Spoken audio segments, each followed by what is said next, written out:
Hello and welcome to my channel on human design. Well, recently when I referred to my channel as the Human Design Help Desk, I invited, various issues to come out. And this week we have a lot of confrontations and difficulties with the other and how to deal with them.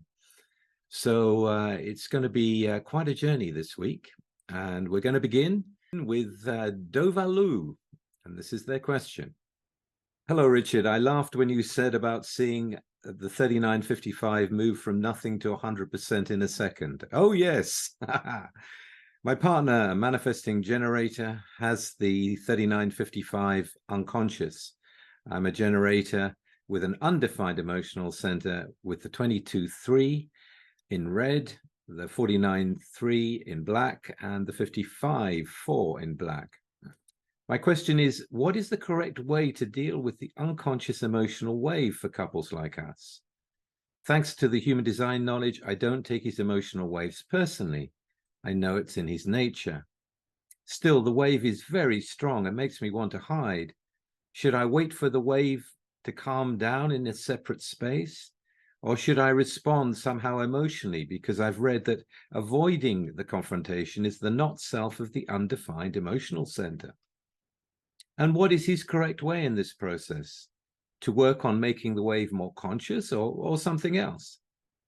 Thank you for the wonderful YouTube channel and for the opportunity to ask questions. Well, you're very welcome, Dovalu. And yes, this is a real dilemma, isn't it? I mean, when you're open emotionally and you're dealing with the other waves, you've got some warning. The tribal wave builds up, the atmosphere gets more and more heavy, it's building towards bursting, but you get some warning. The way they move around and put things down and make noise, and it's like, you can feel it. With the abstract wave, it is going to be, a wave that moves in expectations and reaches a crescendo into the experience, and sometimes the disappointment, and then it rises again. So it's really a roller coaster wave. But again, you can feel it beginning, you can feel it rising in them. But with this channel, the 3955, like we agree, it goes from 0 to 100% in a second, and there is no warning. So you get to meet it in the immediacy that it comes out. And to me, it's like an explosion from within that kind of comes out of them. It is the channel of emoting, after all. It is under pressure. There's this urgent energy, it's root energy pressurizing to feel, and it all explodes. And please bear in mind, there is no logical circuitry going to the emotional system. So it doesn't have to have a reason. It doesn't have to have a reason, not a logical reason. But that doesn't matter. All that matters is the feeling. And it is uncontrollable. And you understand that. Human design brings us this understanding of how the energy moves and how we are different from one another. So what do you do when this emotional energy bursts out of your partner? Is it right to run away and hide like you want to do? Well, yes, it is the open SolarPlex that will automatically avoid confrontation and emotional truth. But that doesn't mean that if you stand there in that explosion that it's not going to affect you. How do you deal with it emotionally? You don't deal with it very well. We don't. You've got a 49 there, and that's a really heavy filter to have on the emotional system. You can be dangerous yourself when that's activated. And you've got the 55 in black, so you're being compromised by his channel. There's nothing you can do about that. And then there is this 22 line 3 in you as well. So this is enchanting grace, And when you think about it, this channel of emoting feeds the 22. So you're getting a real experience of this wave that moves into passion, activating the grace. And what is this grace? The 22-3 in the Enchanter is the alignment of emotional energy and awareness. It is an opening. It is something that, you are here to get to know about. All those filters in your emotional system are there to become wisdoms. But in the moment, you got to keep yourself safe. So yes, it's the not self will always try to avoid emotional confrontation. But if you're wise in it, it's the wisdom to be able to avoid the emotional drama if it's not important, not to get hooked into it.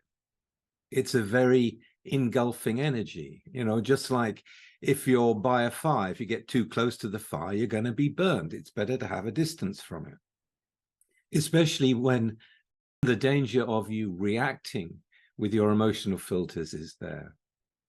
However, knowing that the emotional system doesn't deal with logic, in a quiet moment afterwards, or in a close connection with your partner, to let them know that you're having a real difficulty dealing with those kind of outbursts. And for the sake of the relationship, there needs to be some understanding going into your partner of the effect that it's having on you. Otherwise, the relationship may not last, and if there's a deep love between the two of you, it needs to be faced. It needs to be confronted. But trying to confront it in the middle of an emotional outburst of great power and suddenness, and you'll be in the shock of the volume of it for a start when it happens. This is not the best time to go into that. Conflict is going to be likely, and not a good conflict. Things can easily get out of control. So it's about connecting at a different time, and to just share that, in your own truth about how much you love them. And this is becoming something that's a real difficulty for you. To have that, after all, the emotional system is really there to merge with the other, to have that connection with the other. So when the open emotional system cuts off and says, I don't want any of that, it's getting in the way of the relationship. So I would, yes, if you're feeling scared and it's dangerous, I would get the hell out of there, definitely. But I wouldn't leave it there. I would find the right time to go back into that, to meet with them, to connect with them at a deep level in love, and explain your side of it. Most emotional people don't want to upset their partners. They don't. They want to come together with them. They want to be with them. They want to love them. And they don't want to create conflict and drama, but the energy within them leaves them no choice, especially in his case, because it's unconscious. But if he can feel your love when you speak to him afterwards, it may be that the next time that explodes, he takes himself out of the house and, and freaks out somewhere in the garden or somewhere else. They may well do that. So you do have to address it, but addressing it at the right time is what I would advise. Thank you for the question. Good one. Our next question is from JJ in South Korea. And their question is, I'm a 4/6 manifestor, and I have a question about generators. I know generators are reactive beings. However, some generators will persistently pressure me to ask questions or take actions which make them feel good. But because I'm a manifestor, I get tired of this and run away. And more often than not, I get angry. How do I deal with these generators? They're incredibly persistent. They don't give up. Well, JJ, you're a manifestor. You don't like being controlled by anyone or anything. It is going to make you angry if a generator is trying to get you to do something. It's kind of insulting in a way, and yet at the same time, you are here to inform them, to let them know that you've had enough and you're not going to put up with it. And if they keep pressurizing you, you're just not going to deal with them. Walk away. Just look at them instead of saying something. Get that message across. And the generators that you're referring to, I don't know if they're in the knowledge or not. The generators are not designed to be a reactive being. They're designed to respond to what's inside of them. And the reactive generators, the ones that are lost in the not self, they will be very reactive. It will put out a dissonant energy when they're like that, because they're jumping on everything in the not self. So you don't want to take that. I completely agree with you. You just have to inform them, let them know, look, I've had enough of this. I'm not here to make you feel good all the time, and I'm not here to answer your questions if I don't want to. If I do, I will inform you. I will bring it up. I'm the manifestor. I'm the initiator here, not you. You're not responding to anything. You're manifesting incorrectly in front of me. Have those kind of conversations. Use the knowledge, use the truth of the knowledge in your relationships, because it's true. Point it out to them. If you know more about the knowledge, I don't know how much you know about it, and I don't know who the generators are that you're speaking to. I don't know their designs, so I can't be specific, but you have the knowledge, inform them, and see what happens. Okay, good luck with that one, Manifestor. Don't get pulled into it all. Our next question is from Rebecca.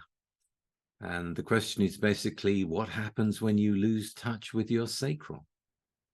Can you talk about when the sacral response is lost? I am a projector and I have a close relative that is a manifesting generator 6-2. I have observed this person for a long time, and in my perception, he has no connection with his sacral response. When I talk to him and he is comfortable and relaxed, I ask yes/no questions to see if we can figure out his next step. It's like the sacral response is always, I don't know. He has been unemployed for a long time, many years, and has been sitting at home most of the time playing computer games, which he is really serious about, maybe the only thing he is really serious about. I've been asking about the games and if it would be possible to share his gaming, but the answer to that is also, I don't know. He says that he doesn't really like the gaming a lot of the time. He knows that it's taking up too much of his time without giving satisfaction. He has a background of smoking weed since a young age, but he doesn't do that anymore. Now he's 38 years old. My perception of him is that he doesn't have any connection with his sacral response. No sounds, no energy for anything. He is more or less depressed. It's coming and going, and I can see he's completely stuck. When a generator is stuck, when the life force is stagnant, what is there to do? What guidance may help? I've heard Ra say something like it's easier for the generator because they get a new chance to become awake aligned in every moment. Just listen to the sacral response. Okay, thank you, Rebecca. Great question. Stuck generators. And not only a stuck generator on the cross of prevention. These incarnation crosses are here to basically tell people, no, don't do that. Don't do that.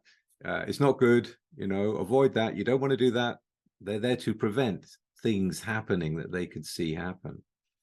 But it is not the first time I've met a left angle cross of prevention that is stuck. And the 6-2, instead of being a role model of what it is to be the cross of prevention, they become a warning of what happens if you don't act, if you don't do something. And in this case, we have the situation we've got. Now, this particular example contains other elements. We have someone who has a quad-right fixed chart. In other words, a passive body, a receptive mind, a peripheral vision. This is someone who basically is here just to take in. They need others to come and pull out of them what they know that they may not even know that they know. We also have a fixed will. And the will itself really doesn't want to do a lot of work. It doesn't. The less work, the better. And yet at the same time, we have the money line. So this is someone who really does want to get their material world in order.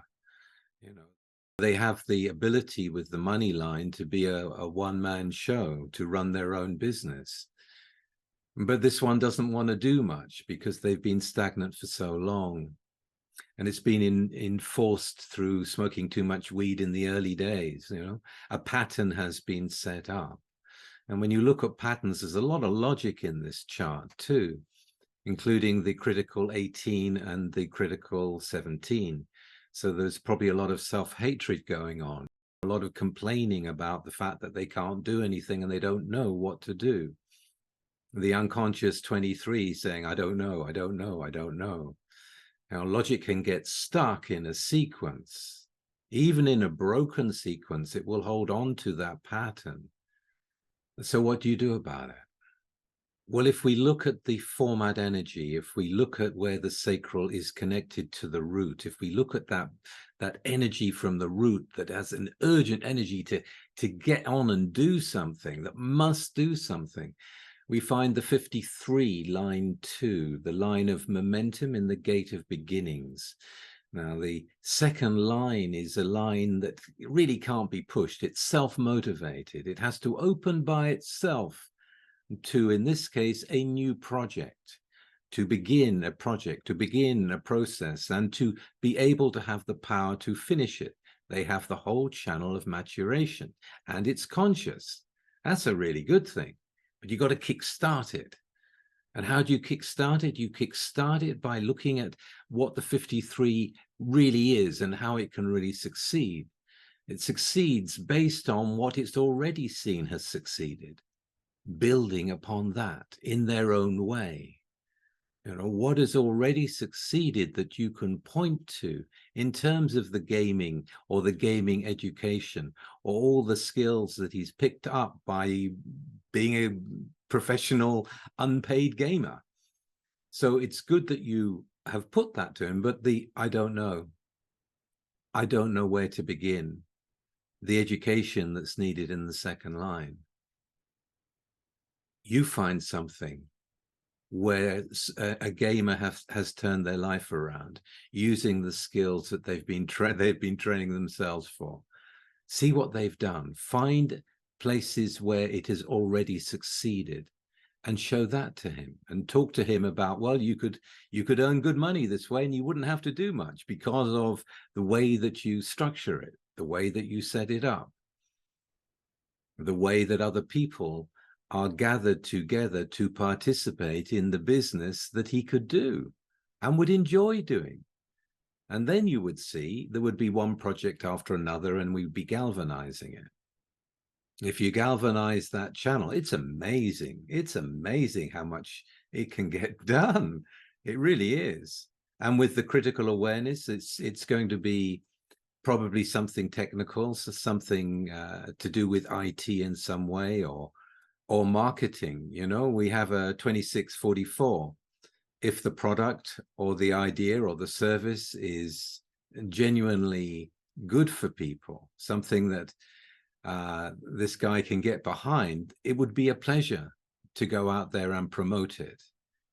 But you've got to find what the response really is, the thing that they can see, you know, I could do that. I could do that. I could change my life around, you know, the energy beginning to move, you know, the first step being taken by them because of what you show them, because of what they respond to. So my answer to you would be, do a bit more research, become more specific. You know this person well. Speak to them about what they enjoy in the gaming. You know, don't have to listen to all the complaints of how stuck they are. Watch them in action, you know. Where does that smile come up when they're working on the gaming? You know, what's the energy behind it? You'll watch them pour their energy into the computer. Well, watch it. What are the points that they're really locked into? What are the points that they're really good at and enjoying?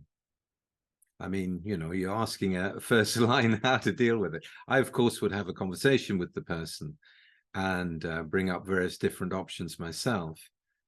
But that's your job.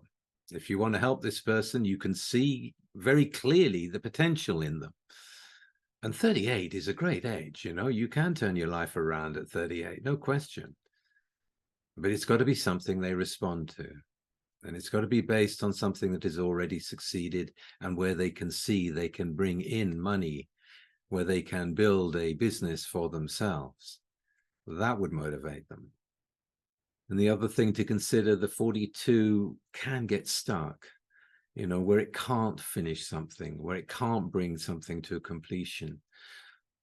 And we see that in relationships that have gone on far too long, where it's not productive for either of them, and many other things. So when you're dealing with the 42nd gate in the sacral, it's also important for you to communicate to this person that something is over when it's over for them.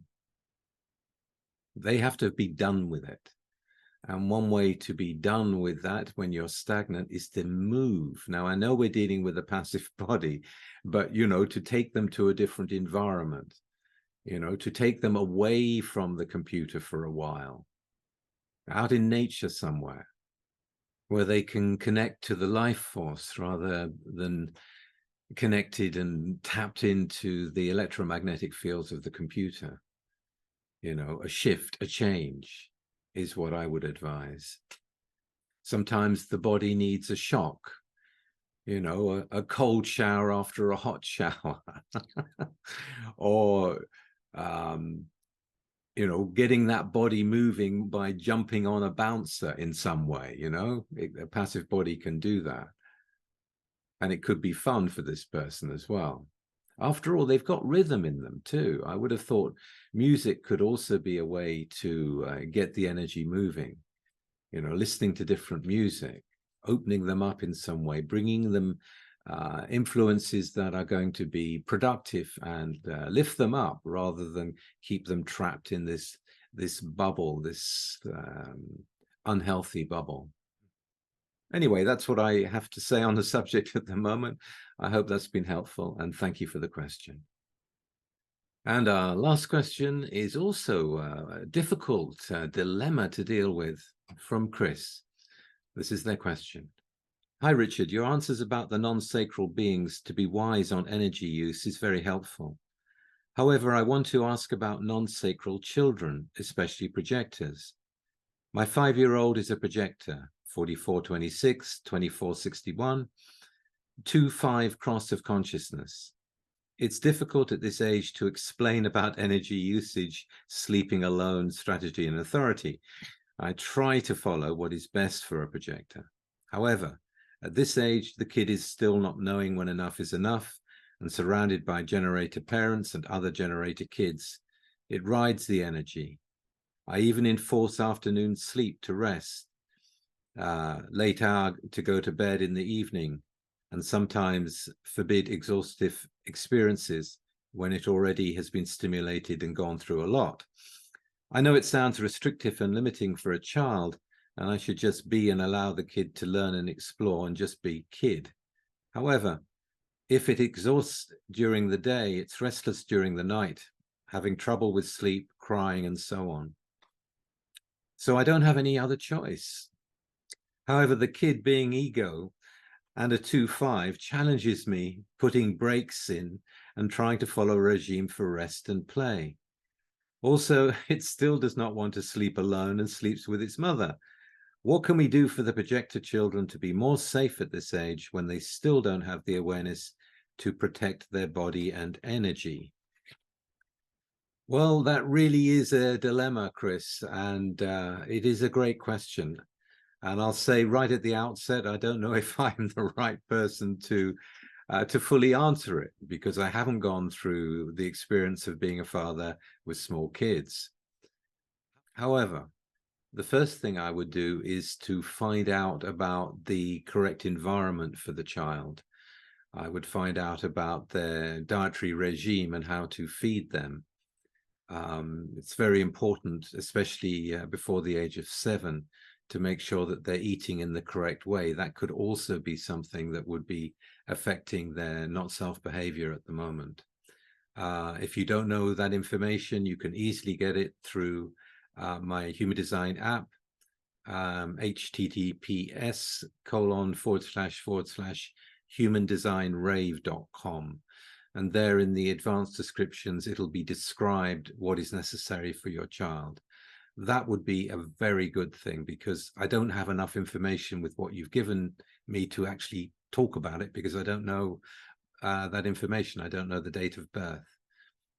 And for all my viewers, if you do have a specific question about yourself or someone else, do send me the birth date, time, and place. You can email it to me at office@human.design, because that will then give me the information to give you a full answer. However, given what we've got, we have an open throat. We have the always attracting attention. We've got an open G. They don't know who they are, and they want to be this and they want to be that, and they will be shifting in one identity game after another. And an open root, jumping on the excitement, as you say, riding on the energy of the other kids and the parents. So it is a difficult dilemma. I mean, it is. If you get the environment right and if you get the food right, that's going to help. The advice from Ra is to kind of withdraw your sacral energy as it gets time for bedtime. If they're going to be amping up on all the sacral energy, you have to withdraw it. Now, that's going to feel like a real punishment to a non-sacral being, being cut off from the life force. That's why they still want to share the bed with their generator parents. But, it has to be done. And it could be done in a way where you show them respect. You have to show respect to the will, especially to the 26, and it's like, they've reached this special age and now they have their own space, their own place to sleep in, if they can sleep in their own separate room. If it's possible for them to have a room apart from their generator siblings, it will certainly help. But it's their room. They can decorate it as they wish. What would they like? Make it into a celebration. Make it into a game.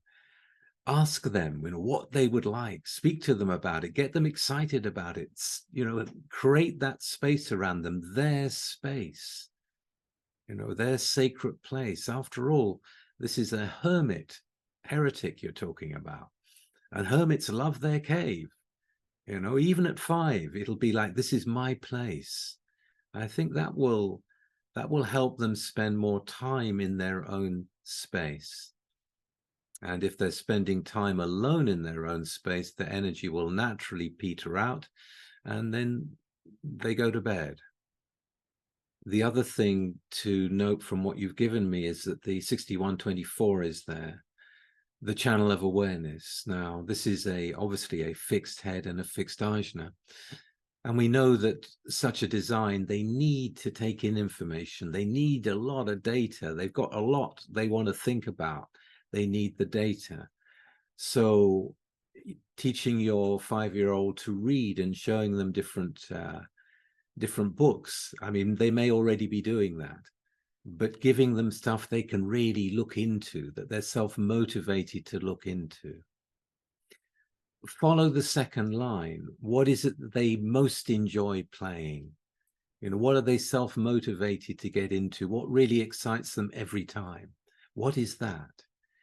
Is that something that you can channel for them to do on their own, in their own place, in their own space?